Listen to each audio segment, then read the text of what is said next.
All right, folks, welcome to the webinar this afternoon. My name is Jeff Groh with Calmetrix. We'll go ahead and get started here. It's 1 o'clock by my clock, at least here on the East Coast of the U.S. Rafael, if you can go ahead and go to the next slide there. So this afternoon, we're going to be talking about rheology and using a rheometer to characterize concrete through some case studies. My name is Jeff Groh. I'm with Calmetrix. I'm the U.S. sales manager here in the U.S., and I'm joined by Rafael Pileggi. Rafael, if you can go to the next slide. Rafael is a professor at the University of Sao Paulo in Brazil, and coming to us from Brazil this afternoon. Okay. Thank you very much, Jeff, for the invitation.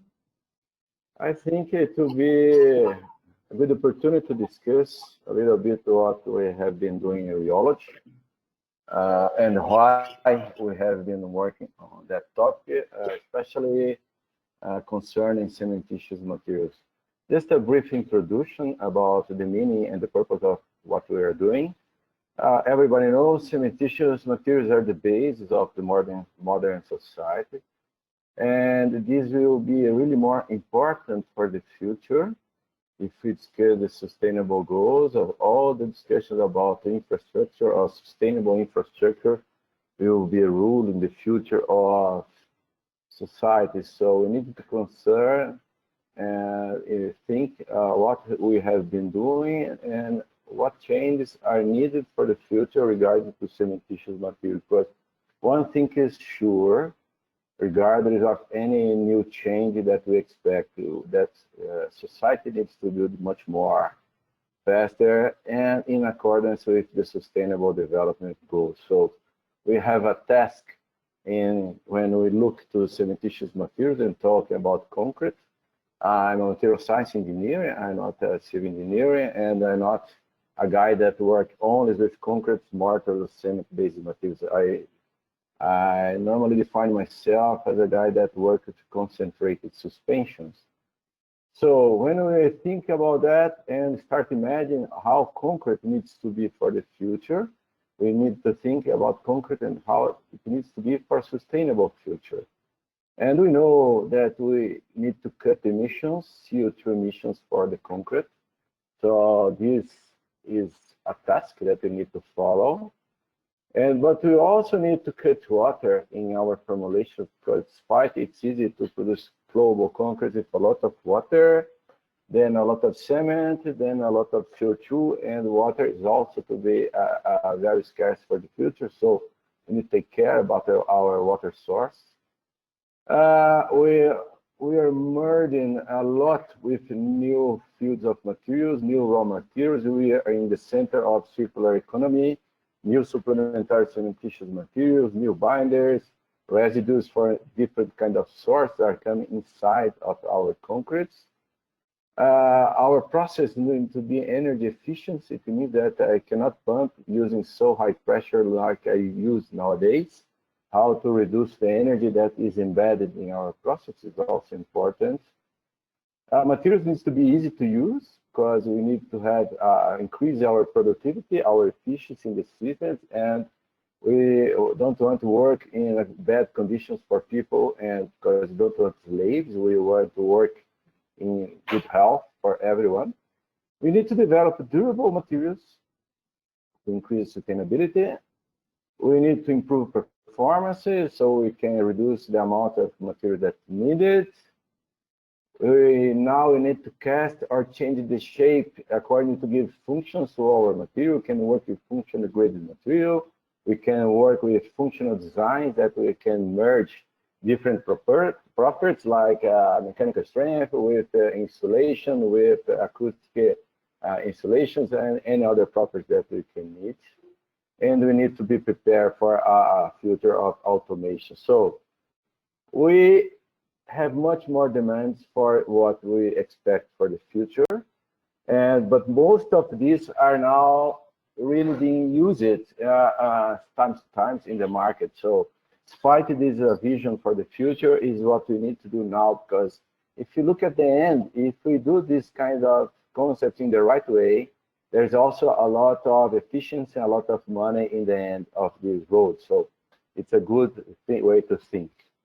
One way to look at the efficiency of what we're doing, we need to produce concretes which are much less binder consumer. It means that we can get the same mechanical strength with much less cement if you want. That should show this kind of pointer here. So if you look this kind of binding intensity index, it means that to reach 30 megapascals, for example, you can use 4 kilos of cement per cubic meter of binder, or you can use 20. So this red line in the here is the minimum amount that's allowed by most of the standards in the world for each class of concrete. But it means that now I can populate concrete that were not achievable in the past, looking to this concept, how to cut CO2, how to cut water, and how to cut binder, or how to replace binder for another kind of material. Because at the end, what we get from this are concretes. How can I change you? Which use much less cement per cubic meter to be produced. So we are going to the sustainability side of the technology. We try to work here, and sometimes I can get it, not only replace cement by ashes or by blast furnace slag, things like that. I can also, I will show you during this presentation that you can do this doing good mix design, good rheology, using limestone filler, for example. All these yellow concretes here are from my lab, and they are developed with limestone filler. So let's come back to what I want. So all these concretes here are made with limestone filler, the yellow ones. But the strategy for that has a huge impact on rheology.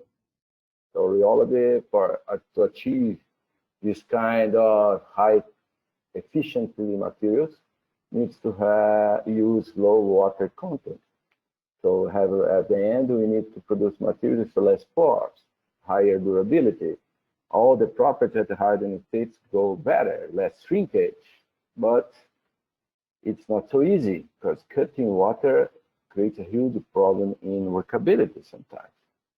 So, because we don't use concrete only in one consistency, only one rheological behavior. One of the beauties of this technology that we can change for cementitious materials if you work in the granular skeleton of the system, in the amount of the mixtures, in the water content, we can go from a very dry material to self-leveling formulations. So all these different kind of workabilities, different kind of rheologies, they are connected with a strategy to cast and to produce the material.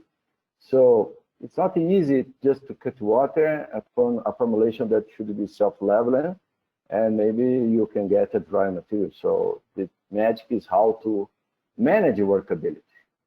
And workability is not defined just by slump value. That's the point. We are normally associating workability with flow value. But if you take the definitions of workability from ACI, from Japanese association, from Brazilian association, workability starts in the mixing and transportation, in the placement and the finishing of the concrete during your applications. So all these steps should be measured. And the question is how to measure workability. Measuring workability, it is very simple if we forget the other steps. Just looking slump for concrete or flow tables, all the kind of cones that we can design, mini slump, marsh cone, all these guys are very good to identify yield stress of the formulations or viscosity formulations, but these guys are not really suitable to really measure the rheological behavior of the material. And one reason for that we don't work with Newtonian materials. The idea here today is not to be really discussing fundamentals of rheology, just to show an example and case studies of concrete. But this diagram is an example of three materials, but I just see two dots.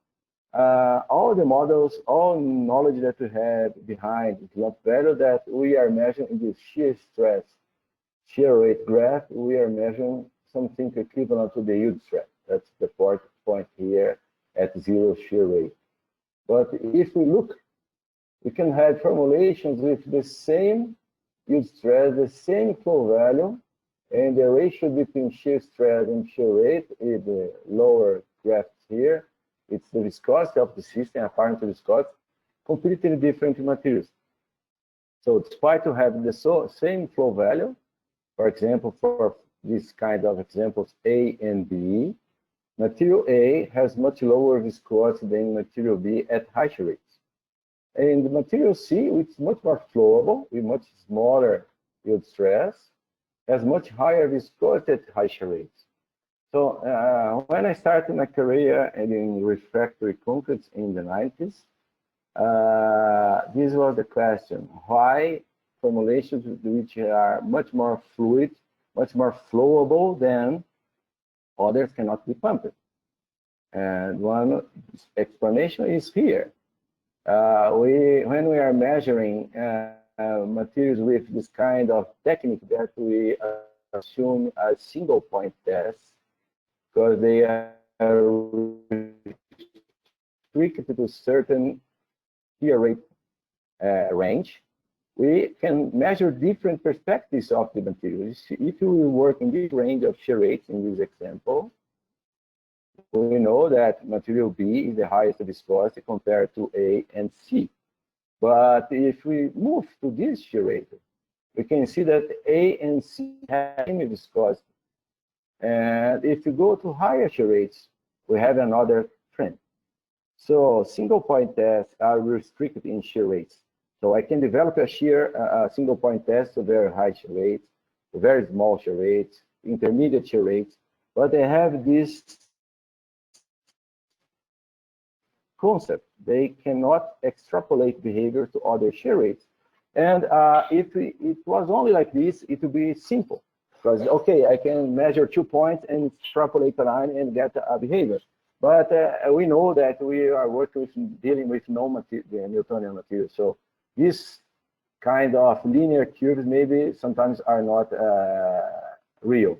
We can have dilatance, pseudoplasticity, we can have many other behaviors, and the design of these curves we really needed to measure. So to do that, it was not a new idea. In the 40s, 50s, doing my research, it was my first reference in concrete rheometers, developed by Powers, and then they came back in the 90s with the work of Tattersall, Banfield, De La Har, many researchers, Wallevitz, many of these guys, they came back to develop concrete rheometers in order to measure not only rheology in one range of shear rates, but they could change from very low shear rates to very high shear rates to see how this behavior changes, so we can predict or develop our behavior, what we want. But considering rheometer, there are only traditional rheometers that work in laminar flow, plate-plate, coaxial cylinders. They are measuring the transport properties and placement properties of the concrete. They're not dealing with the mixing behavior and not finishing. During this presentation, we will not discuss finishing because rheometers are not magic device that can measure all the properties. But if we make this question or this argument, mixing is important, I should measure this behavior because sometimes your formulation, your water demand is defined by your mixing energy, which is requested for your formulations. Just to prove that I'm not lying, this graph here was developed by a colleague who collected dots from many places in the world, including red mix operations, real ones in the market, not on the papers. And if we identify one of the factors that move to the good direction of sustainability is the change from rotational drums to high energy mixers. So it affects the binder intensity, how much cement you need, because it affects how much water you need. I will discuss a little later one aspect about that. For one company, we develop formulations where We cannot put in the market the best formulation because it was to be produced in red mix. So the mixing energy defines the capacity of mixing of my material. So is it possible to measure? More than that, if we take any kind of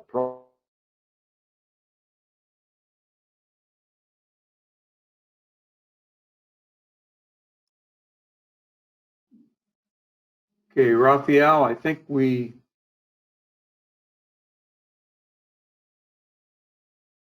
Rafael, are you there? I think we lost your audio there.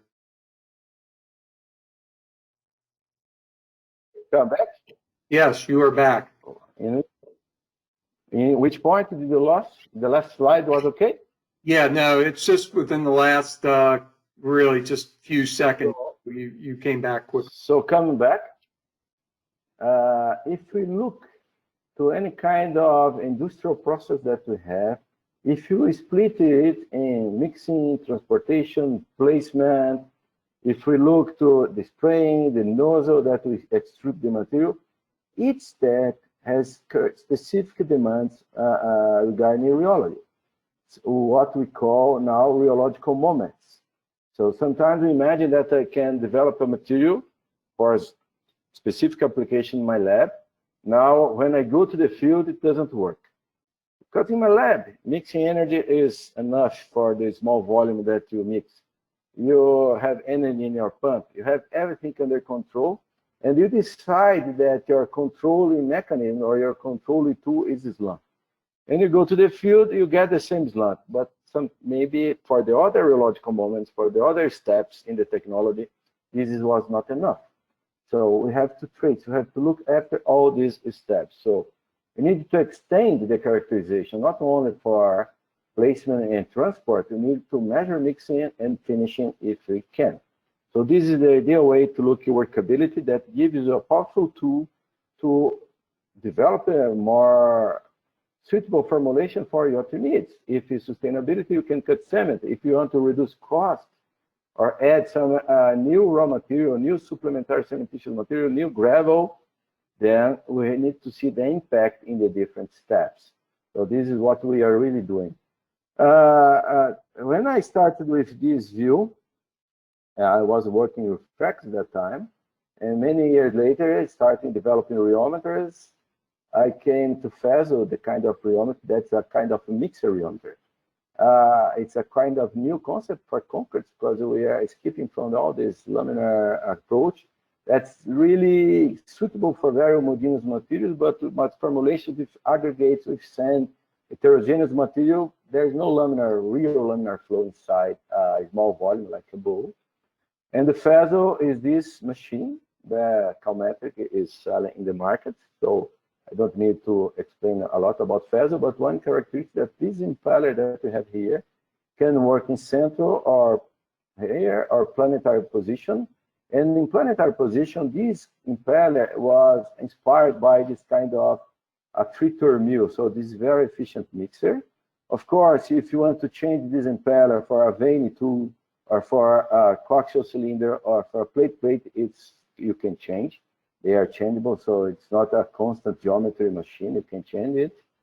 And then, of course, you need to calibrate it. So we did it in the past with Newtonian fluid. It means that if you have a Newtonian fluid being measured, in spite of this geometry, you should get the Newtonian behavior.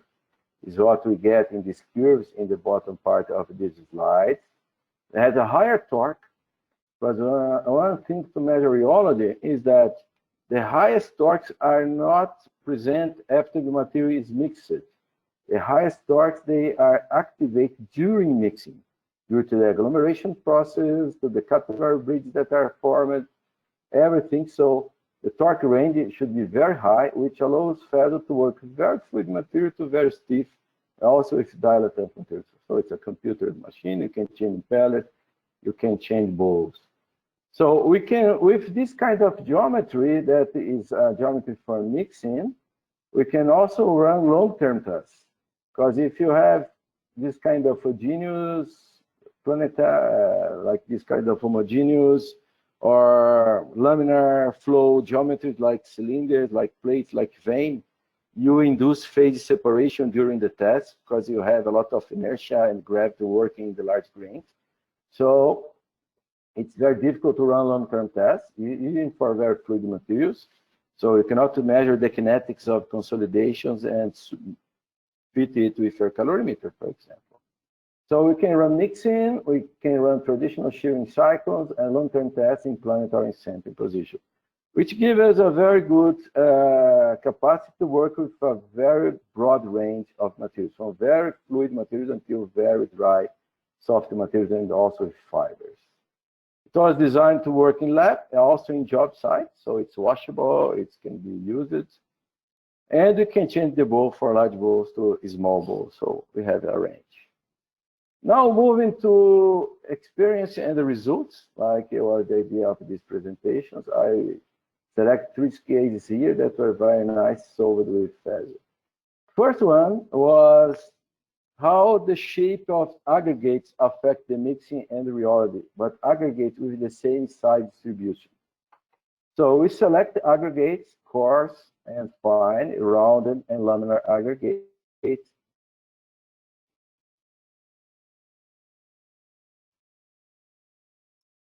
Rafael, we lost you again.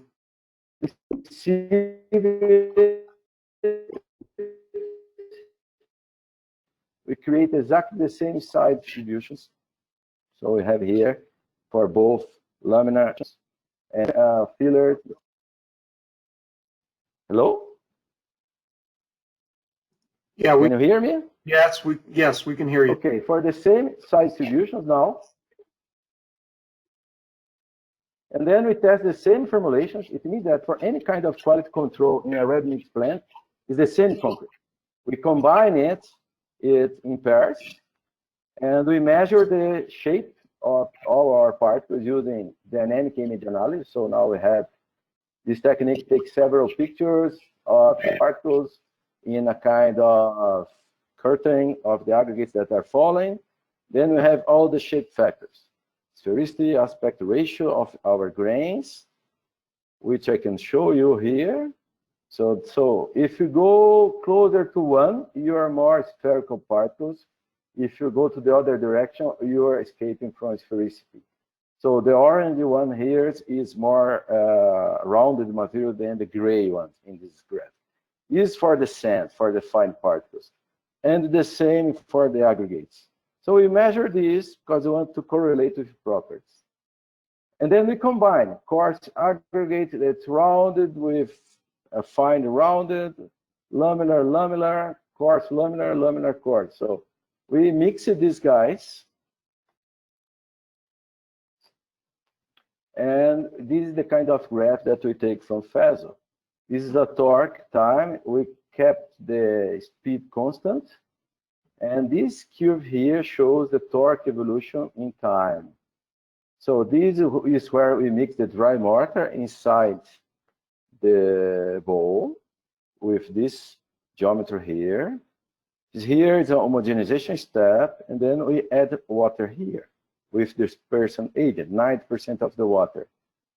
This first torque increase here is the need to mix the mortar. The energy, the area between this curve is equivalent to the energy.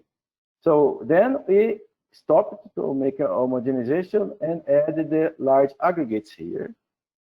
So this second torque here, area here, number 7, is the extra energy to mix the coarse aggregates. Then a little more water and the stable concrete here. So this is the situation for spherical coarse aggregates and rounded or not so spherical sand. So it's the best aggregates that we have. With the same size distribution, changing the shape of the coarse aggregates, it means that for my quality control process, they are the same concrete because it's the same size distribution. I control by sealing.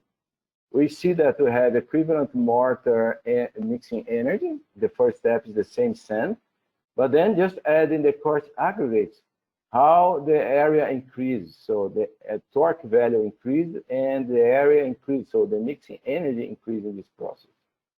But now if we keep the rounded coarse aggregates and add Lamellar sand, we have a very bad situation. And if you work with lamellar sand and lamellar aggregates, the much worse situation of all. So all the torque levels increase, all the area increase, so just changing the shape for this kind of low cement formulations. So if the area here is equivalent to the mixing energy, so we have the mortar, we have the concrete here, we can study the process. So we can use a phasor to identify and control how the shape affects your rheology. We can select aggregates. Sometimes we put all these rheological change in our large-scale operation in account of the cement and the mixtures. We are not controlling exactly the shape of the aggregates, so it doesn't matter. Okay, my solution: extra water, extra cement, and I don't control aggregates. How much really does it cost? This is the question.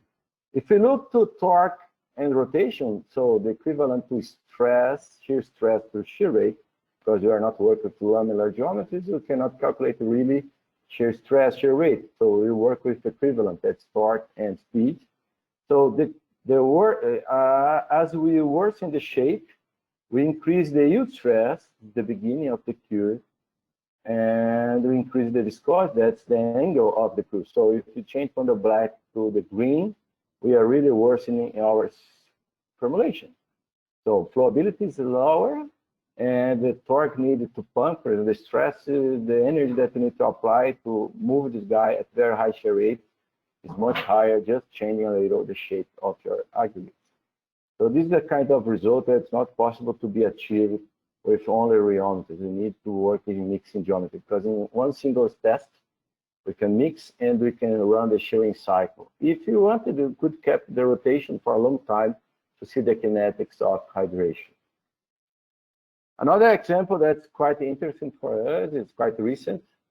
It's we have been working with pumping, and this kind of application is in our lab. We are developing ultra low cement formulations for this kind of foundations. And it's not a regular foundation, because we are also adding tubes to take geothermal energy in our applications.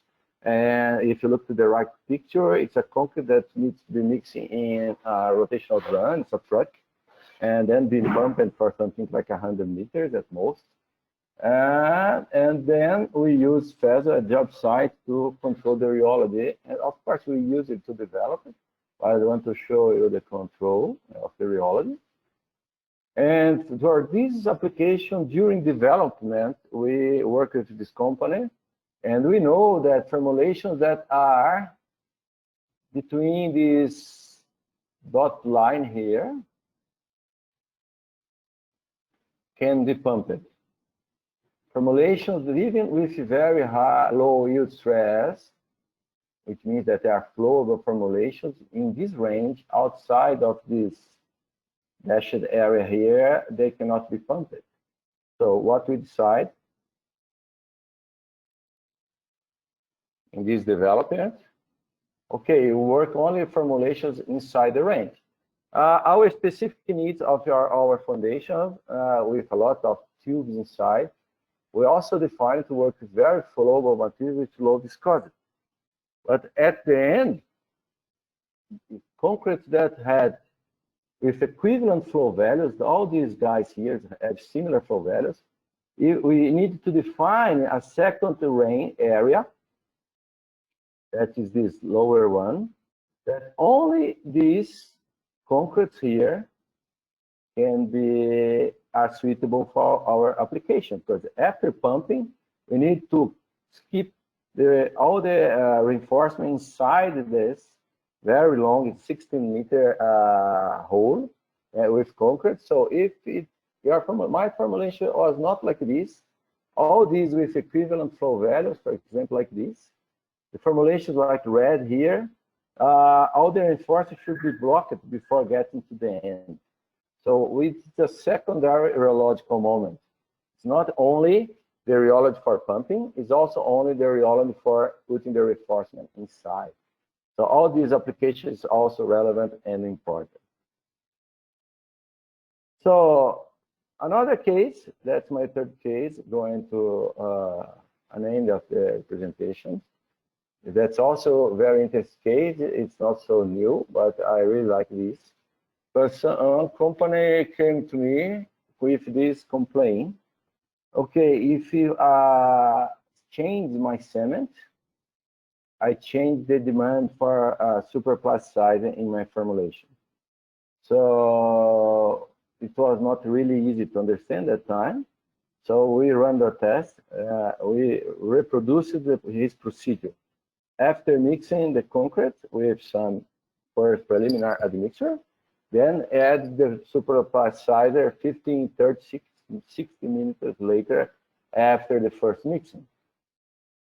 And we tested for 3 different cements.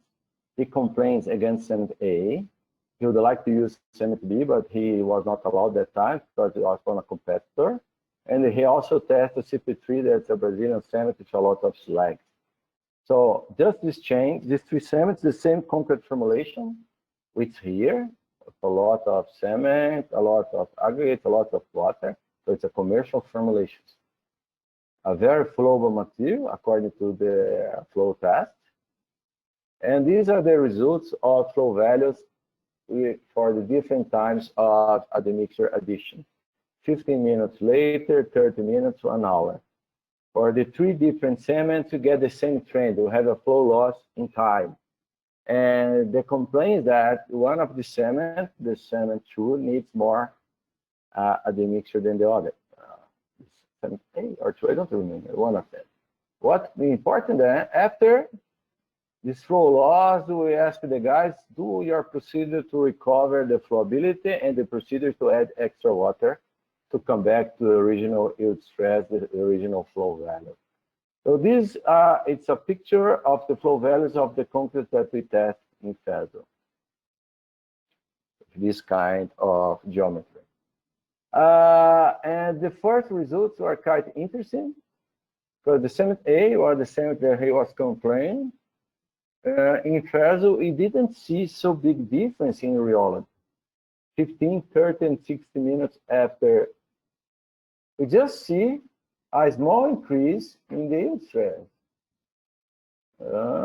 Like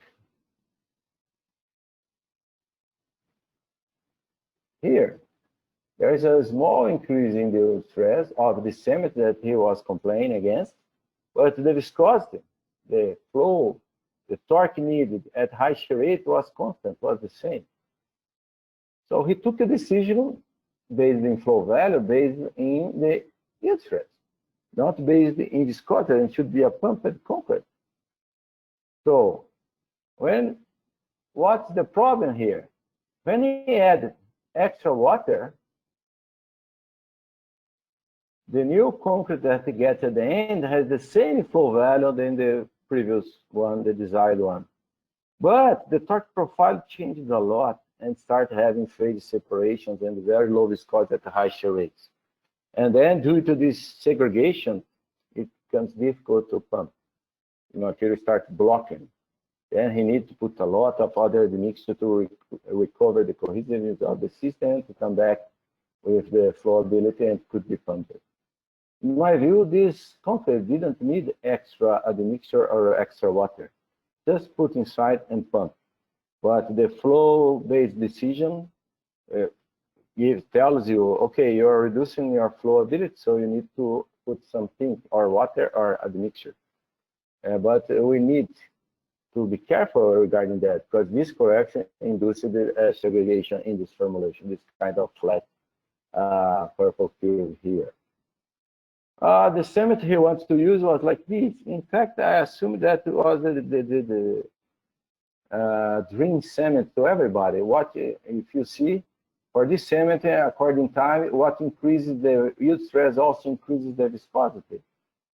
If we look here, if you increase the yield stress, viscosity is the ratio between torque and the rotation speed change in the same proportion. So at the end, if you measure here yield stress, you can do with flow test or slump test, you have a very good clue about what happens at high shear rates.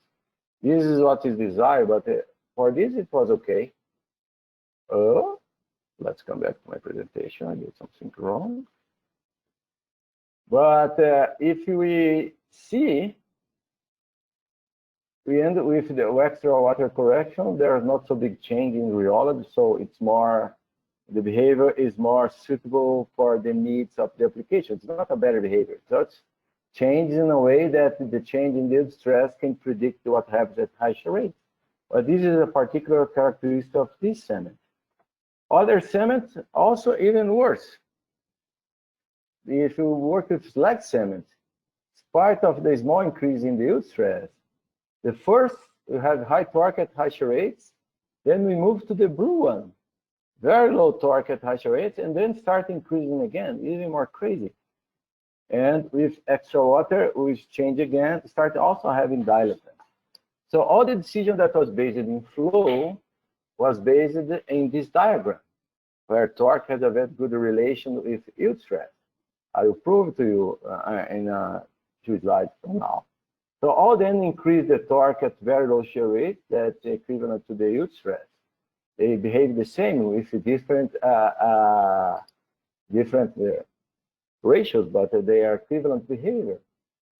And you correct with water, you come back to the beginning. So is it correct with yield stress? Yes. If you look to FASO, the flow value and torque at the very low shear rate is equivalent to the yield stress. There's a very good correlation, even with the water correct. So everything is controlled based in slump. In the behavior that happens at low shear rates, it's under control. This is where the technology is based nowadays. We control what happens at a low shear rate in this restricted range. Then, if we move to what happens at high shear rate, it becomes crazy. For this guy that he complains, the blue one at the end, even it was better at a very long time, but it was not expected only. So his decision based in yield stress destroyed his formulation because it came to here, the torque at high shear rate. And for the others, also the same change. So what we learned from this experiment, everything that happens at very low shear rates, they are completely different sometimes of what happens at very high shear rates. So we cannot predict what happens at high shear rates only based in slump. And it means that, okay, the same formulations in the field with the same slump, the same flow value, one I can pump and the other I can't. And I never know why. But if I measure only with laminar geometries, I cannot also study the effect of time, how long it takes from the beginning until the application that happens 1 hour later. So I cannot simulate what's happening in the rotational drum. So all these needs to be come in the table because these rheological moments are completely different. As practical consequence for this guy, for all the cements he add extra water to recover initial flow, it means that he uses a lot more cement than he needs. But only this CP2B really needs extra water to recover initial flow. All the others just need to be sheared and pumped. It was at that moment, it was a question about cement consumption. In that time, it was only a discussion about cost. But now it's a discussion about performance and sustainability. So we have also to look to sustainability. So what we need for the future? We need to have better information. We need innovation in rheological characterization so we can develop a sustainable solution that can be casted and reproduced in very large scale in the world. So extended rheological characterization, FASO is one example of these. Is a route that gives you more information so you can define, you can develop your material according to your needs. Otherwise, if you don't see the rheological moments different in time, we are just looking to this hole for the key. So we're not seeing the real picture. So this is what I want to tell you guys. Thank you for your attention. And if there are questions, I'll be glad to answer. Thank you very much. Yes, Rafael, we've got some questions here. Let me start at the first one. So Yagan asked, can this equipment be used for paving concrete slumped less than 3 inches? Yes, we have been working a lot with dry concrete. Depends on the cohesiveness you have. We can, there are different moments. One for mixing, you can use this normal geometry. And if you want to simulate the behavior, because it's more frictional behavior than material that is continued or flowable behavior, we can also have a lead in the thought of your impeller. So you measure the rheology in confined volume, simulating how it works for this kind of non-cohesive material. But we have been doing this for extruded material and for dry concrete, for example. But depends on how much paste you use, you can change a little the configuration. But yes. Okay. The second. Other question? I'm sorry? No, you can read the question for me, please. Yes, the next question is, what's the size of the sample used to run the test? So they're basically maybe talk a little bit about sample size in the instrument. Yes, in rheology, there's a discussion about the size of the volume that you need to test to get these pure laminar conditions. And for large aggregates, like 1 inch, you should need 5 cubic meters. So this is the why when you work in this kind of small scale or rheometry for concrete, our lead, the biggest bowl we have nowadays, 40 centimeters. And normally we can use 10 liters, 15 liters at most. If you reduce your grain size, you can reduce your concrete amount or your mortar amount. So that's why you have different bowls, you develop different bowls for small volume. So we run tests if your maximum grain size is something like 2 or 3 millimeters, using 1 or 2 liters of materials. If we go to concrete and really want a good signal, we use for quality control, for example, we fill all the bowl is something like at most 20 liters of materials. But it depends. If you want to work with grains that are bigger than 1 inch, you should change the impeller for impeller that creates the space. We did it for dense productions. That guy wants to measure 2 inches. We had a project with Furnas, that's a big dam contractor in Brazil, and this kind of concrete large aggregates. So we had to reduce the diameter of the impeller to create the flow inside the bowl. Otherwise, you have a lot of blockage. So the volume of the materials normally at most 20 liters. So Rafael, one thing I'll point out to the folks online on sample size. I mean, we do have 2 standard size bowls, 25 liter, and can't even remember now what the smaller bowl is. But the one thing that we can always do, which is one of the advantages that we've got being a smaller company, is that happy to work with you individually in terms of what the application is. And if we have to make something, for a specific application, then that's possible. So the best thing to do is, if you're looking at something like this, is to talk to us. We'll talk about the application, what you're trying to do, and if the standard bowls and configuration doesn't work, then we can work with you on developing something.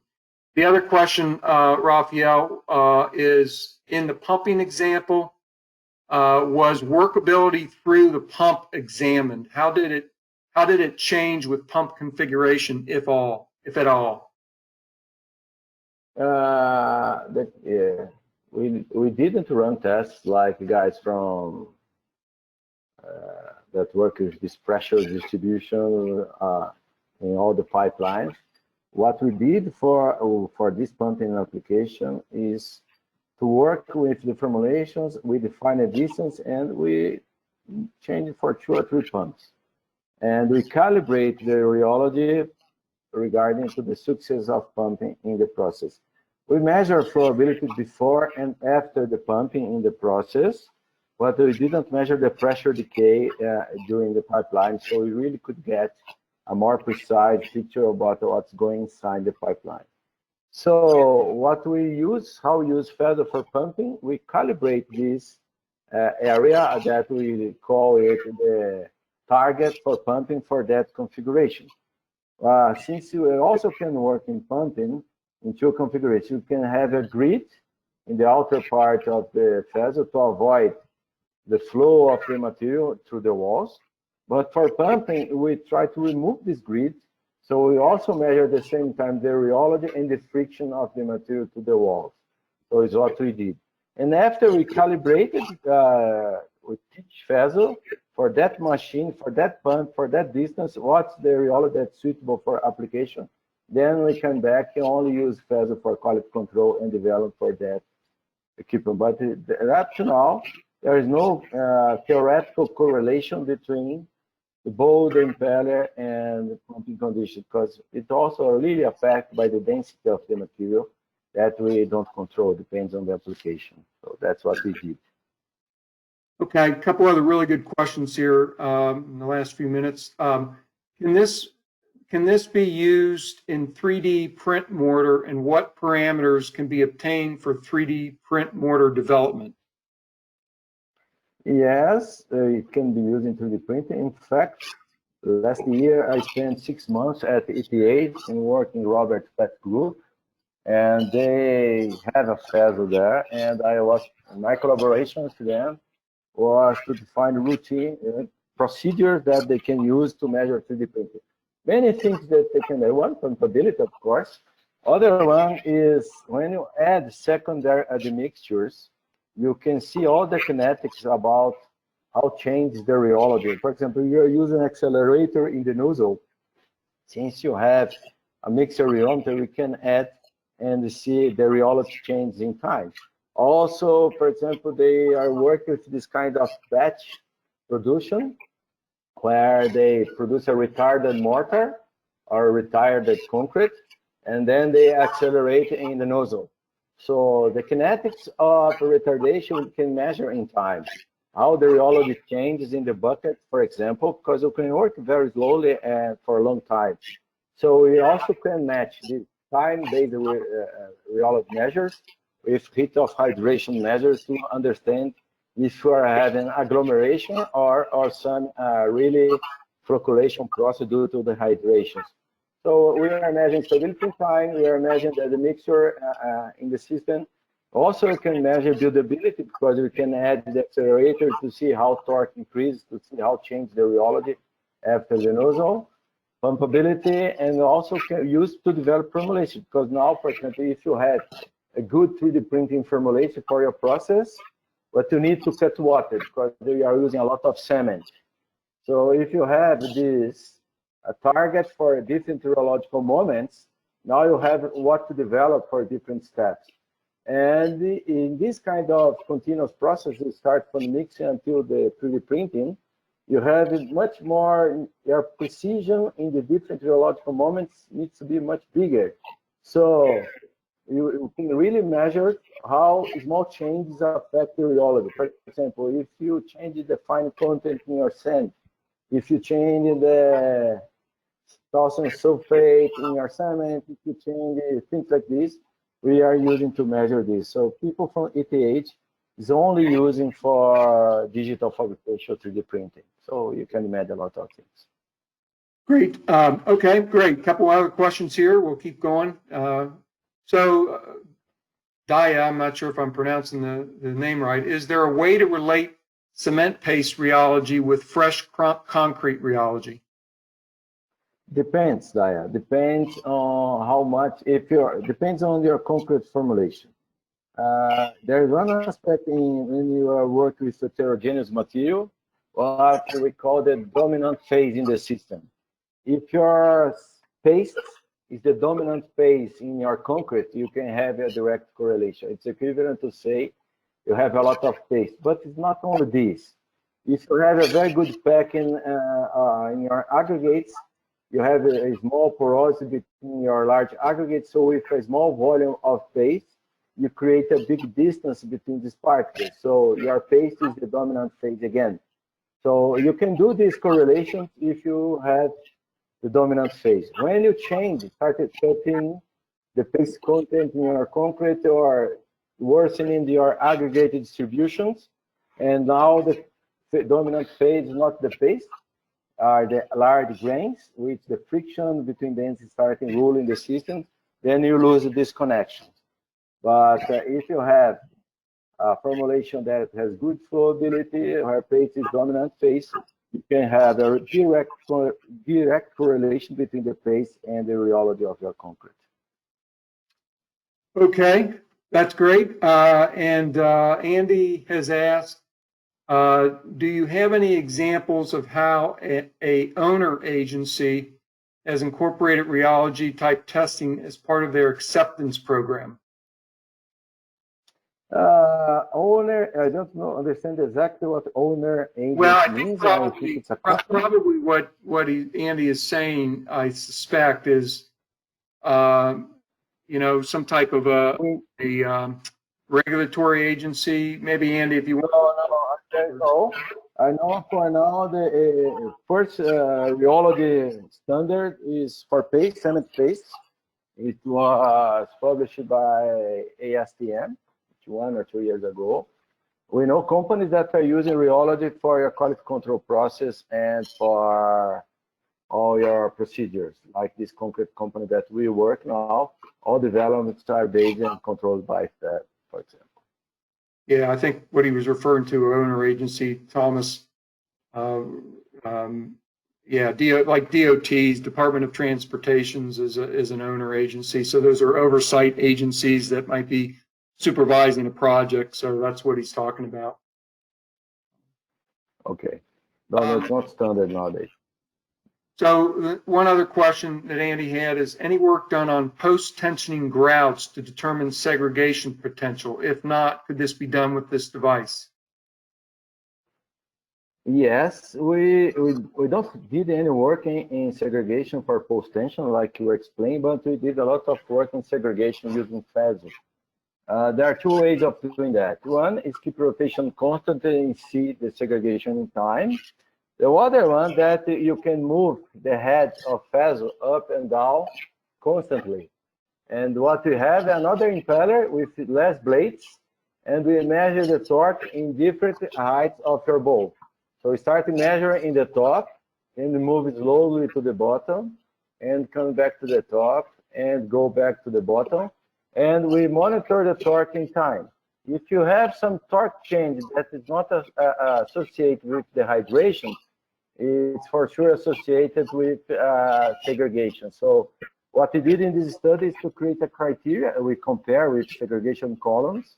We identify segregation of aggregates in very high flow formulations, just using this movement up and down of FASO. But then in this case, we use less blades because this mixer blade would avoid segregation. It was designed to block segregation. So we have another blade, just one layer of anchors that induce segregation. So then we can use FASO to measure segregation tendency. Okay.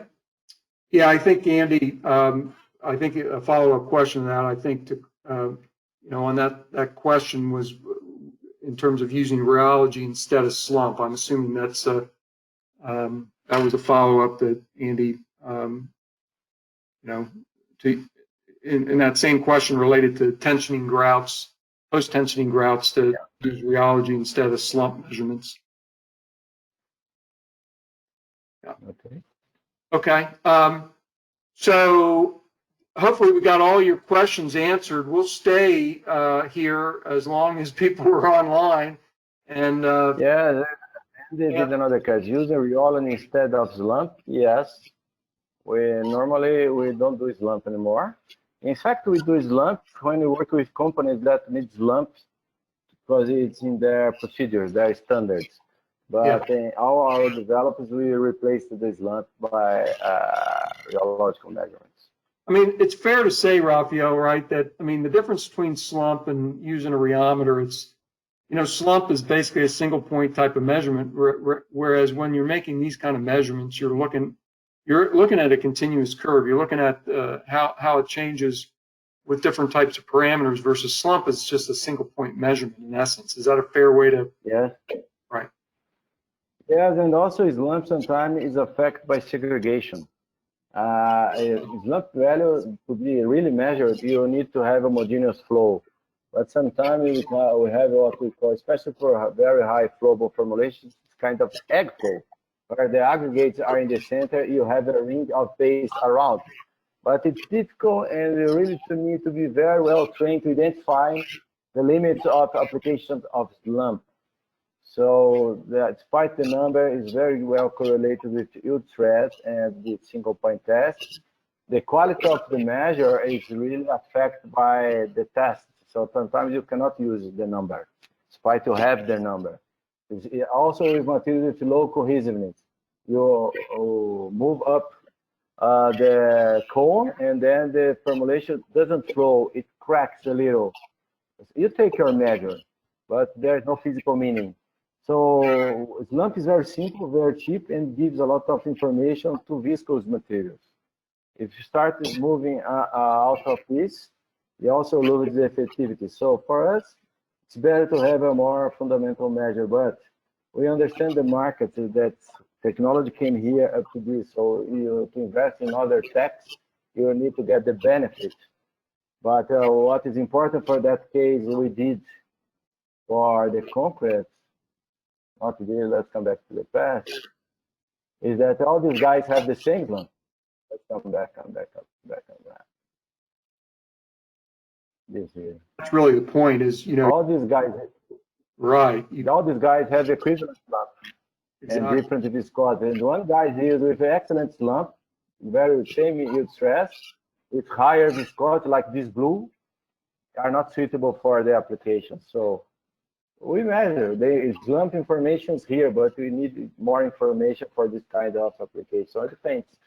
But it was interesting, this operation, because the challenge was to develop this with regular products of the market using a traditional red mix company, and the control should be made by the truck driver.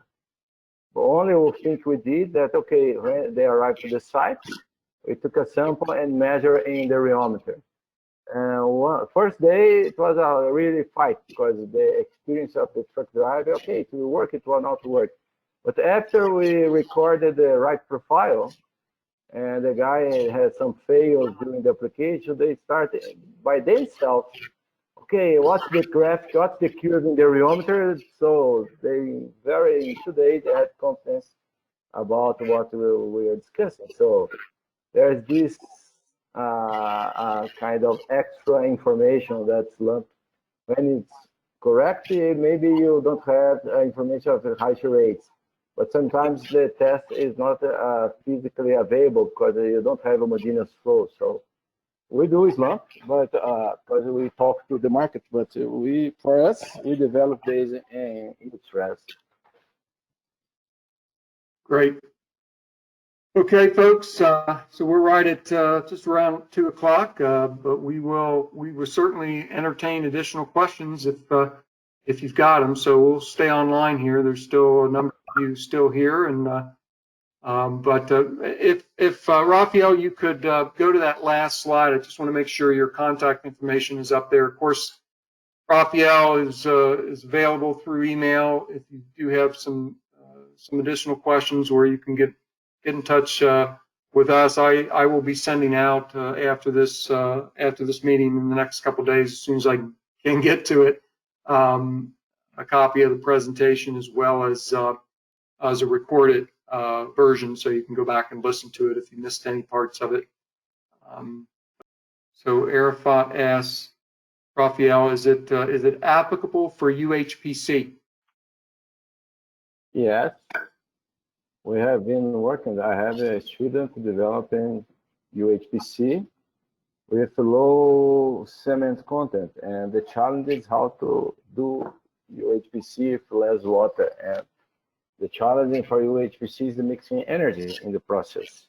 In Brazil, we don't have so powerful companies with a very powerful mixers. So what we're developing, what we call UHPC for developing countries that they have very low mixing energy, and we are doing that. And I also think that guys from University of Florida, Calmetrix, is doing some research with UHPC using FASE.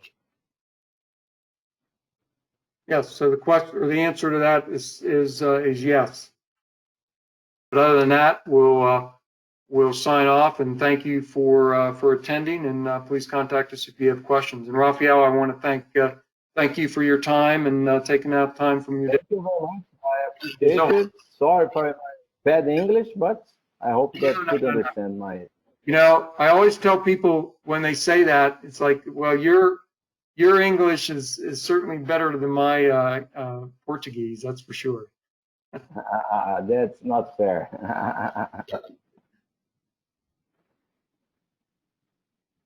Thanks a lot. Thank you very much for that. A great afternoon, or whatever time it is in your time zone.